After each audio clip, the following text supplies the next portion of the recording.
I'm sure you guys potentially hear this or see this, but proof of copay collection, right? So we're seeing more audits, particularly from Caremark of the big three, proof of copay collection. And so one of the main things we tell pharmacies all the time is you have to get with the times. If you don't have an integrated point of sale system, you're going to run into problems with PBMs. Like you have to. We're agnostic with pharmacy management systems. It doesn't matter what integrated point of sale system.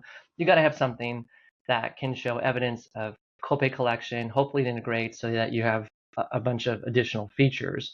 Are there Um, still pharmacies out there without a PMS? Not Thought by without a now we POS. all. Yeah, there are. And those guys get torched, unfortunately. It's somebody, Scott, we got people that are potentially in their 70s and have run it all that way all along and been very successful. And my heart bleeds for them because it's like, guys, I get it. You gotta get with the times on this stuff. And one of the challenges that a lot of owners face is cash payments, right? And this is where I think I'd be interested in your take, right? Because we tell pharmacies, cash management, when you're claiming a cash copay, you got to have record. And what Caremark looks for is bank deposits. And what we tell pharmacies routinely is you should have a routine process to deposit cash into the bank, whether that's weekly. I think weekly is appropriate, or monthly, so that you have a record of it. And you also can't dip into the till to pay another vendor, to pay someone else. You can't use it as petty cash, right? And I would imagine that plays right into your area. And I don't know if you run into a lot of problems with that cash management, but we tell pharmacies all the time, especially when they're taking a 200, a 300. I see pharmacies with the $800 copay and they took it in as cash. I'm not saying you can't take cash. Where's your record? Encouraging and making sure you have clear documentation, just like an IRS audit, to your point. What can you show the PBM at that point to make sure that um, you can demonstrate that you collected that And copay? I'll answer that question, Trent. What Yeah, we suggest pharmacies do is that they take the end of day point of sale report.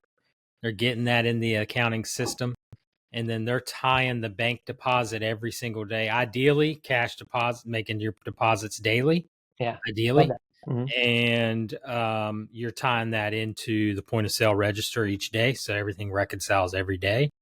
Yeah, And then, when the audit comes, IRS, PBM, you got it buttoned up. I love that. And if an auditor runs into that and they see that you have this process in place, that you're reconciling daily, so on and so forth, I mean, they're just probably gonna move on to the next thing. I mean, Absolutely. Where they can't get money, I totally agree, and I think right. that's a great process. I'm glad to hear that daily, I think, is certainly ideal because then there's no question, right? If Yeah. you took an $800 cash for the day, you have proof, you have evidence, and it's real simple to show that. What I run into, as you can imagine, is they're not depositing the cash, or they only deposit on a rare or infrequent, not routine basis, and they're not able to reconcile, and it's just a mess. And the auditors, love that kind of stuff because then they can just keep digging deeper and ask for more. Sometimes in these FWA or SIU investigations, they start to find things and it's not over. So then they ask for more scripts. Oh, you're not able to meet these? Show me some more. Show me some more. Mhm. And those get to be really arduous really quickly for owners. So having clear policies like that really can help. Sure does.